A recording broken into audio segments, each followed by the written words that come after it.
perceive you as a person? No. You know, it's only what you have on the inside about who you are. So my life is not dictated by outside perception. It's only dictated by the things that I choose to do. See you as an individual. No, it's just what you have on the inside regarding who you are. So, my life isn't controlled by perception from the outside world. It's only controlled by the things that I decide to do. Goldie Hawn was always Hollywood's sunshine, bubbly, humorous, and not possible to dislike. But even America's golden girl has a breaking point. At 79, she's finally lifting the curtain on the 7 actors who made her on-set life unbearable. Some were co-stars who became toxic once the cameras went dark. Others belittled her as just being pretty or made fun of her when she tried to be serious. For decades, she remained silent. Now the truth is revealed, and one name on this roster almost killed an entire movie. This is Goldie Hawn Exposes 7. Number 1, Sean Penn. Goldie Hawn went into that Malibu charity gala with good intent. She had spent days working on a heartfelt speech about mindfulness and mental health, issues of the heart not attached to a movie promotion or career strategy. For her, it was about substance, not attention. But a few tables away from her was seated Sean Penn, agitated, fidgeting, and projecting his disdain for the world to witness. Guests later remembered his condescending theatrics, eyes rolled over the top size of impatience, mumbling in annoyance under his breath. Another celebrity wellness sermon. Goldie persisted. She spoke with warmth and vulnerability and was met with soft applause.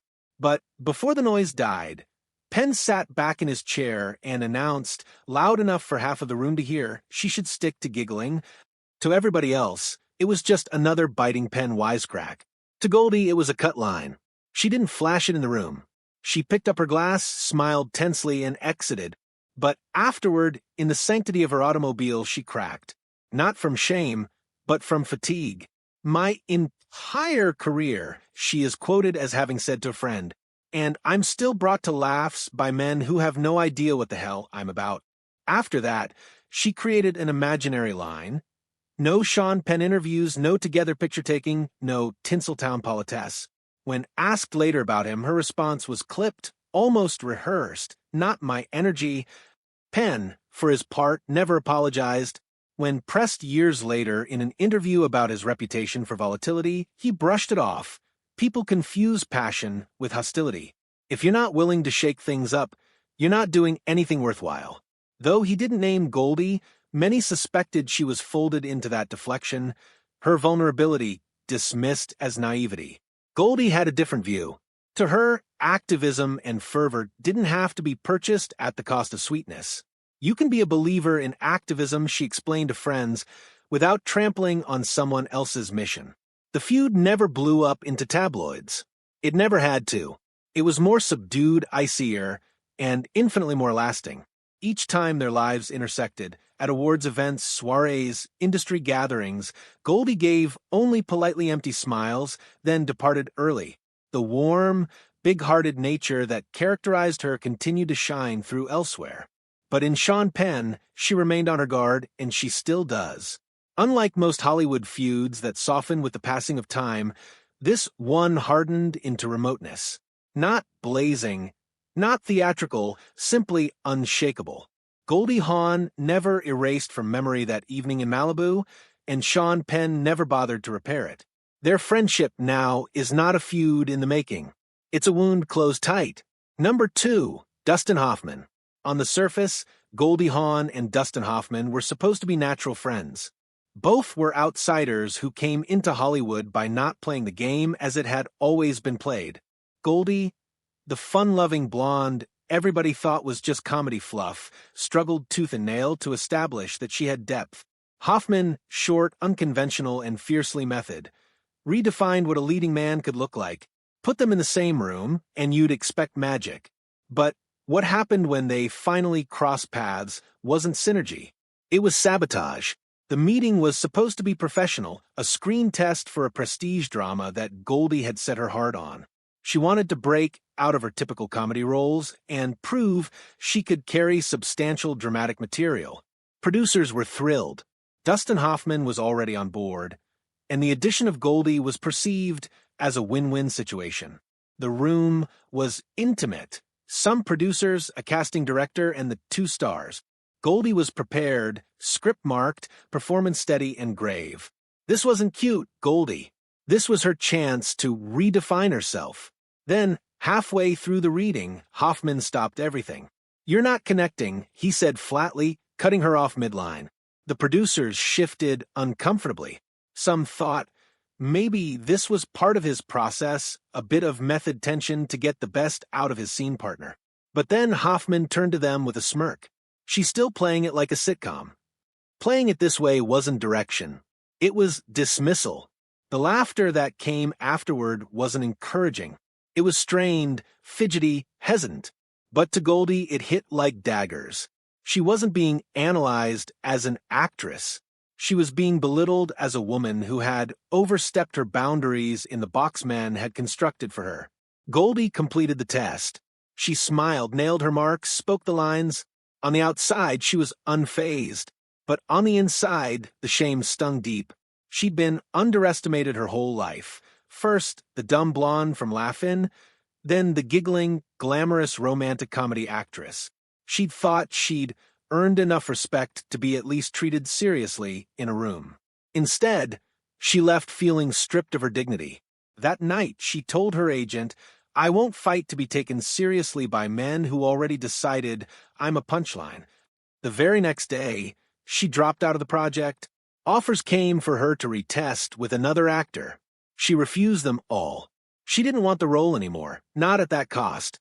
And one thing became crystal clear. She would never work with Dustin Hoffman again. What about Hoffman?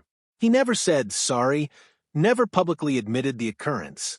His insiders claim he waved it off as part of his process, saying Goldie wasn't prepared for heavy drama. To Hoffman, it wasn't about him.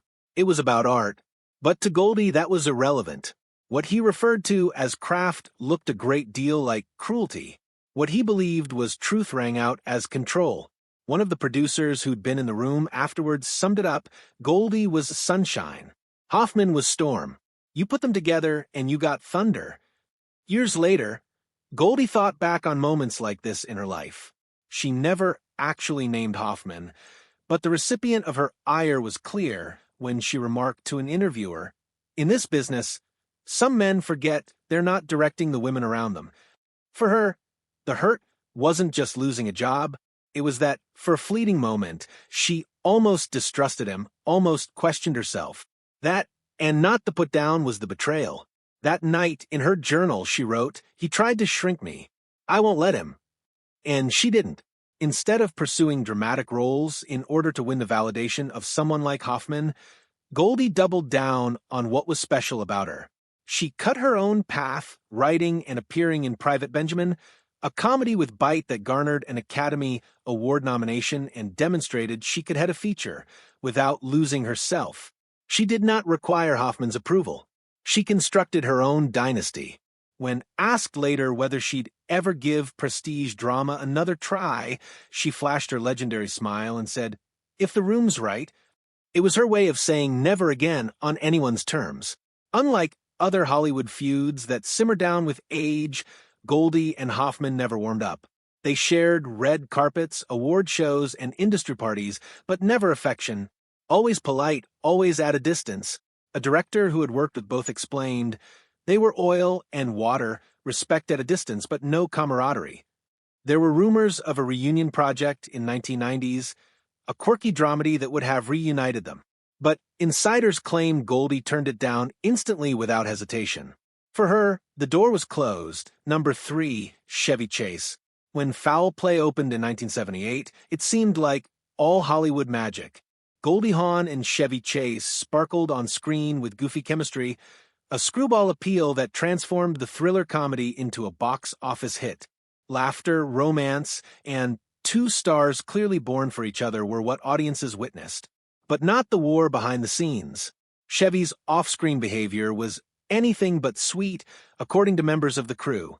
He was moody, erratic, and sometimes openly hostile. Director Colin Higgins struggled to keep the set rolling, but Chevy undermined him constantly. improvising lines without notice, rejecting takes he didn't like, disrupting entire scenes for no reason other than to entertain himself. His ego, already notorious from his Saturday Night Live days, inflated the moment the cameras weren't rolling.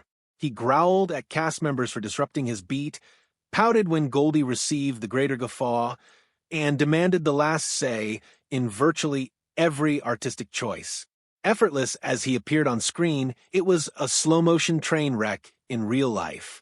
Goldie, being the consummate professional, attempted to keep things on an even keel. She made jokes, kept spirits up, and talked him down from his tantrums. But even she had her limits. One member of his crew overheard her murmur to a hairdresser, "He's not funny when the cameras aren't rolling. He's only cruel." And she wasn't kidding. Chevy complained about how he was propping up the film, mocked Goldie's dialogue, and even threatened to shut down for a scene until it was rewritten to give him something actually funny to say. For Goldie, this wasn't teamwork. It was sabotage. By the last few weeks of shooting, the two were hardly talking on set. Chevy, oozing with his signature smarminess, is said to have informed a producer, "She's lucky to be in my presence." It wasn't arrogance, it was disdain. He mocked Goldie's playgirl image and consigned her to being more image than substance, with the convenient omission that she had already been one of Hollywood's most reliable stars for almost 10 years. Goldie, for her part, refused to play victim in public. She didn't go to the press. She didn't retaliate with insults. But behind closed doors, she was shaken. One assistant claimed she began requesting to rehearse alone just to avoid Chevy's mocking, toxic energy. She told friends she'd never felt more disrespected by a co-star. Number 4, Warren Beatty. During the 1970s, Warren Beatty was more than a film star. He was Hollywood's Storm, charismatic, potent, and perpetually scandalous. Beatty navigated the business like it was his kingdom. Goldie Hawn, on the other hand, was the new sunshine, bright, comedic, and unstoppable. For a fleeting instant, their worlds intersected. Years later, Goldie confessed that she had more than a moment with Beatty on the set of Dollars in Germany. On Watch What Happens Live, she revealed, "He was so gorgeous that I didn't know if my eyes would burn in my head if I looked up at him." But beneath the flirtation, a nastier brew was simmering. Beatty wasn't accustomed to rejection, and Goldie, as carefree as she was, wasn't going to be another notch in his long line of conquests. She rejected him when his interest became too intense. That is when the feud started. Number 5, Bill Murray. Goldie Hawn had been around Hollywood long enough to recognize the distinction between good-natured improv and expert sabotage. She'd worked with Robin Williams, Chevy Chase, Steve Martin, men who lived for being loose but still respected the moment.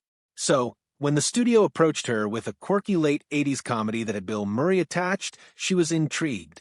On paper, it seemed like ideal casting, America's Sunshine with comedy's wild card. The fantasy was destroyed at the first table read. Murray arrived late, almost an hour. No sorry, no explanation. Just a loud entrance, a joke at the expense of a junior assistant, and half a coffee he dropped onto the script like a napkin. Goldie, being the gracious person she is, smiled sweetly, but she was already mentally noting,